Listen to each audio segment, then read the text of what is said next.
नमस्कार दोस्तों, मैं अविनाश दास रेशनल कबीर यूट्यूब चैनल में आप सबका हार्दिक स्वागत करता हूं। साथियों, चैनल को सब्सक्राइब जरूर करें यदि नहीं किए हैं तो, और अपने साथियों तक शेयर करें, लाइक करें, कमेंट करें। दोस्तों, ये मनुस्मृति है।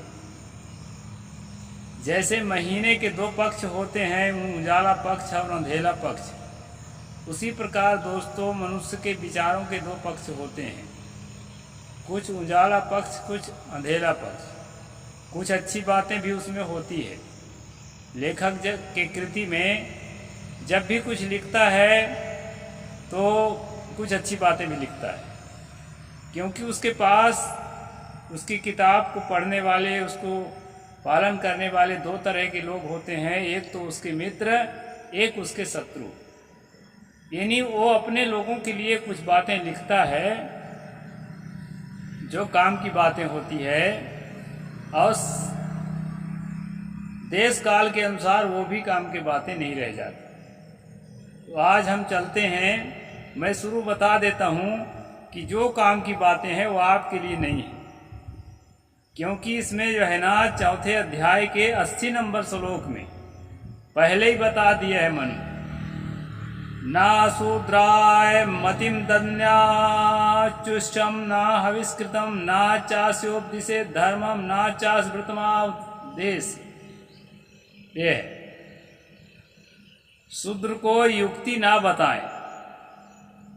जीवन जीने के लिए कुछ अच्छी बातें हैं, कुछ अच्छी कला है तुम्हारे पास, तो शूद्रों को उसको बताओ मत। और उन्हें जो है अपने जो धार्मिक कर्मकांड करते हैं, धार्मिक कर्मकांड का जो उचिष्ट है, यानी इसका जो प्रसाद है, भगवान का भोग लगाया है, वो प्रसाद भी मत दो। हवि का शेषांक न दे, उसे धर्म और व्रत का प्रत्यक्ष जानकारी न दे। व्रत के संबंध में, व्रत उपवास करते हैं ना, है तो ढकोसला, लेकिन लुभाने के लिए, जैसे लिखा रहता है ना कि सिगरेट पीना नुकसानदायक है, तो आदमी क्या करता है कि और सिगरेट पीता है। इसलिए शूद्रों को लुभाने के लिए यहाँ बता दिया है कि उनको प्रसाद मत दो। अपने पूजा पाठ जो भी कर्म कांड करते हो उसको उच्चिष्ट और हवि का शेषांक न दे। उच्चिष्ट माने जूठा होता है, लेकिन यहाँ भगवान का जूठा, आदमी का जूठा तो देना है। उच्चिष्ट अन्नम दातव्यम, ये 10वें अध्याय में आया। तो साथियों हो, यहाँ पर जो जूठा नहीं देने की बात कही है, जो भगवान को भोग लगा के भगवान का जूठा जो प्रसाद है, वो प्रसाद को मत दो कहते हैं। और क्या मत बताओ? युक्ति मत बताओ। कोई अच्छी बात तुम जानते हो, उसको शूद्र को मत बताओ। उसे धर्म और व्रत का प्रत्यक्ष उपदेश ना दें। धर्म के संबंध, व्रत के संबंध में उपदेश देना मना है, ऐसा बताया है। और दूसरी बात ये भी कहा है कि यो हस धर्म आश्चे यश्चा विषम व्रतम सो समृत नाम तमः सतनैव मज्जति। जो दूसरे धर्म का उपदेश और व्रत का आदेश करता है, वह शूद्र के साथ असमृत नामक अंधकार में, नरक में जा गिरता है। ये जितने कथावाचक हैं भारत में, धर्म का उपदेश करने वाले, मनु के अनुसार ये सब के सब असमृत नाम के नरक में गिरेंगे। कारण कि शूद्र को उपदेश करने वाला असमृत नाम के नरक में गिरेगा, ऐसा जो है मनु कहते हैं। श्लोक नंबर 81, चौथा अध्याय मनुस्मृति। साथियों, पूरे भारत में आप देख लीजिए जितने कथावाचक हैं, मैं नाम किसका किसका गिनाऊं, टोटल पूरा शूद्रों को इकट्ठा करके, ओबीसीयों को, एससी एसटीओं को इकट्ठा करके लाखों की भीड़, और जो है उस पर अपना धर्म का उपदेश करते हैं। और मनु ने कहा है कि धर्म का उपदेश अगर शूद्र को करोगे तो असमृत नाम के नरक में गिरोगे। वे सारे कथावाचक असंवृत नाम के नरक में गिरने वाले हैं। इसके अनुसार भाई मैं नरक होता है कि नहीं होता है ये मेरी जिम्मेदारी नहीं है, लेकिन मनु की जिम्मेदारी है। तो शूद्र तो बहुत प्रकार होते हैं, लेकिन इसमें मुख्य शूद्र कौन सा है उसमें भी ये 84 नंबर में बता दिया है।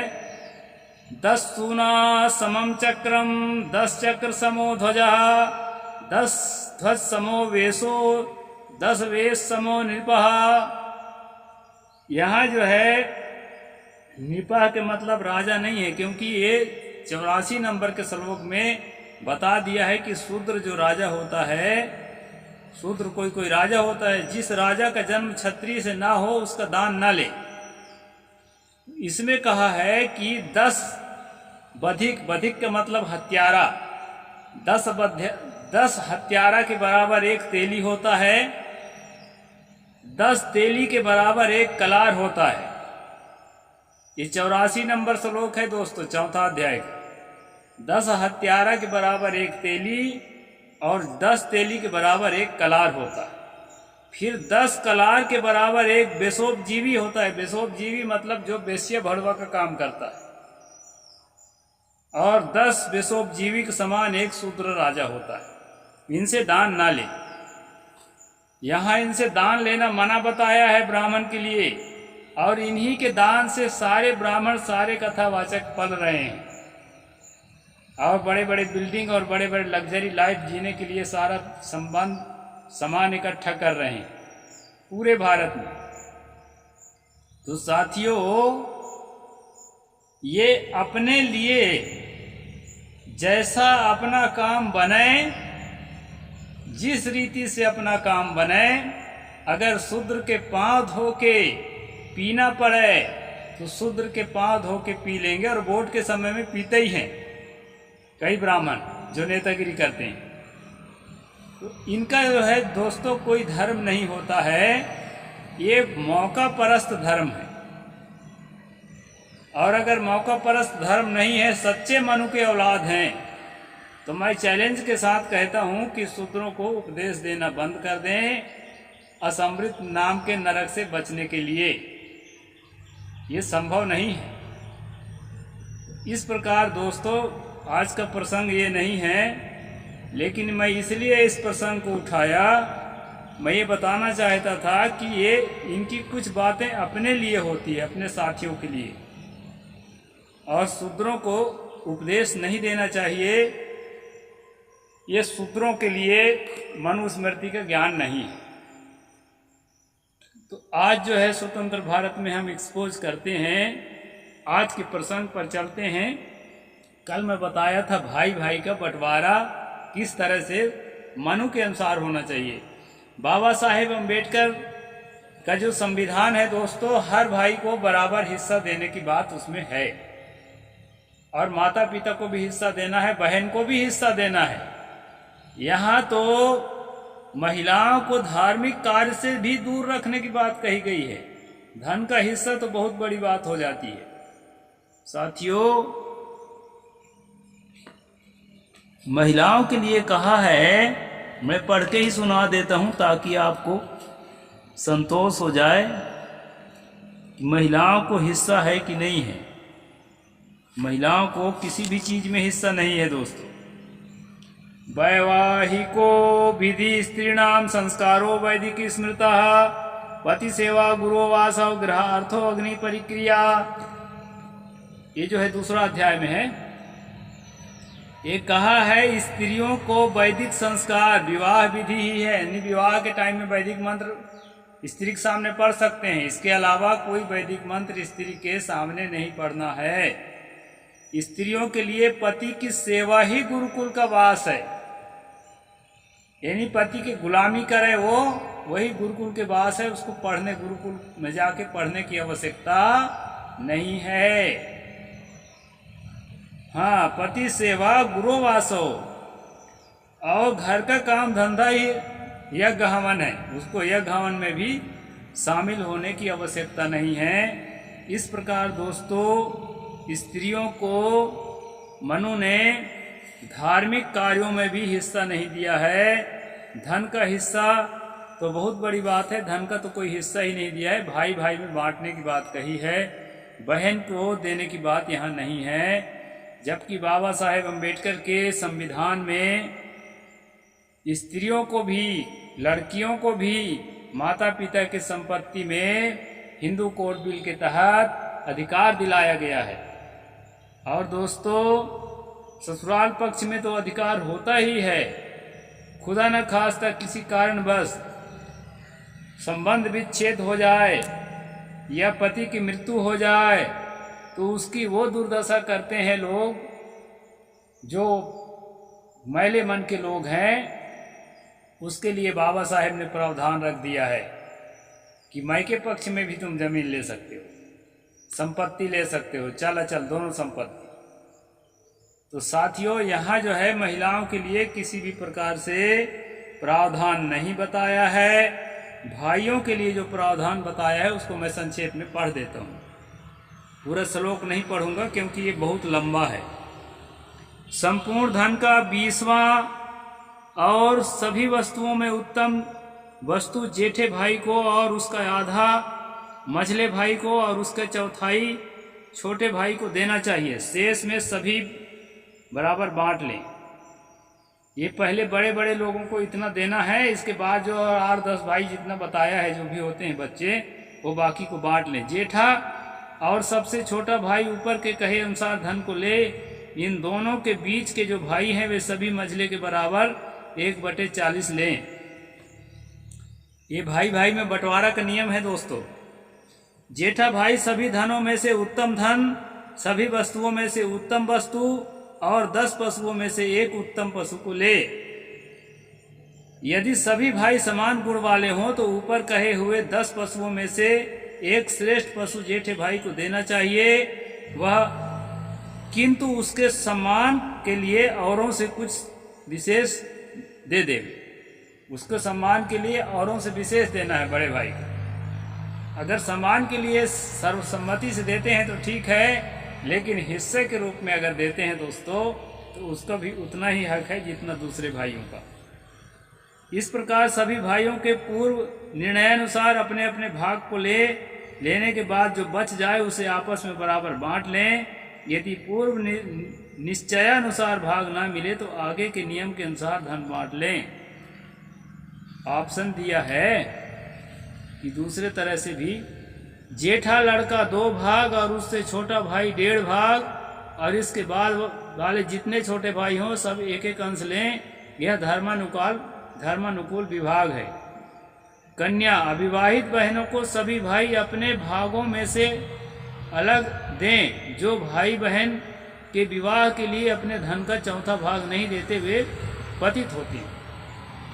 यहाँ पर बहन का अगर विवाह नहीं हुआ है तो सभी भाई उसके विवाह के लिए हिस्सा निकाल दें।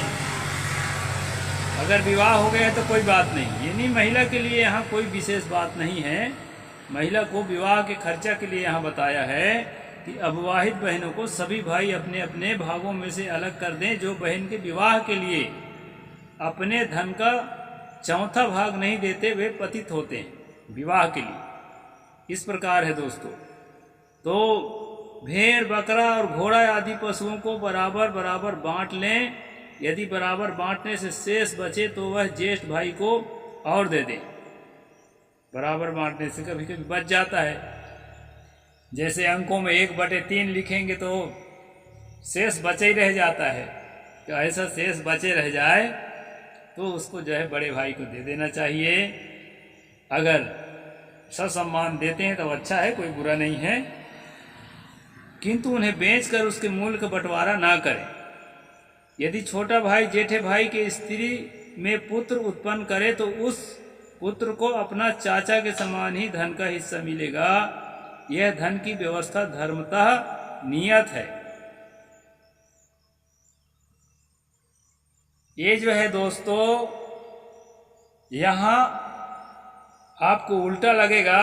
यदि छोटा भाई जेठे भाई के स्त्री में पुत्र उत्पन्न करे यानी अपने भाभी के साथ जो है संगम करके उससे बच्चा पैदा करे, तो उस पुत्र को जितना चाचा को मिलना चाहिए, बड़े भाई के बराबर नहीं उसको, क्योंकि वो इसका बेटा है।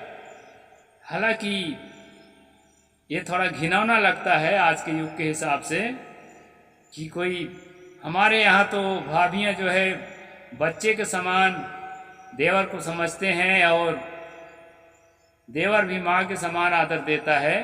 कई जगह तो हंसी मजाक फुहड़ कर लेते हैं, लेकिन हमारे इलाका में ऐसा नहीं है दोस्तों। हमारे पठार में खासकर, तो जिनको वो इलाका जाना है तो अमरकंटक जाइए और देखिए कि वहाँ की संस्कृति में पिछड़ापन तो है, लेकिन बहुत सारी ऐसी बातें हैं जो अजब गजब की है। तो यहाँ जो है जेठे भाई से पुत्र उत्पन्न करने को कह रहा है दोस्तों। वह पुत्र जेठे भाई का क्षेत्रज होने के कारण ज्येष्ठ के समान धन का भाग नहीं पा सकता, क्योंकि संतान उत्पत्ति में पिता का ही प्रधान होता है, इसलिए वह अपने चाचा के अनुसार ही धन का भाग लेने का अधिकारी है। यदि प्रथम विवाह के स्त्री से छोटा पुत्र हो और द्वितीय विवाह के स्त्री से ज्येष्ठ पुत्र हो तो धन का बंटवारा किस प्रकार किया जाएगा, संशय हो तो इसको मैं कल बताऊंगा दोस्तों। कुछ प्रसंग इधर उधर का शामिल कर दिया तो समय कम बचा है, तो इसको मैं कल बताऊंगा। साहेब बंदगी, जय जोहार, जय भीम, जय भारत।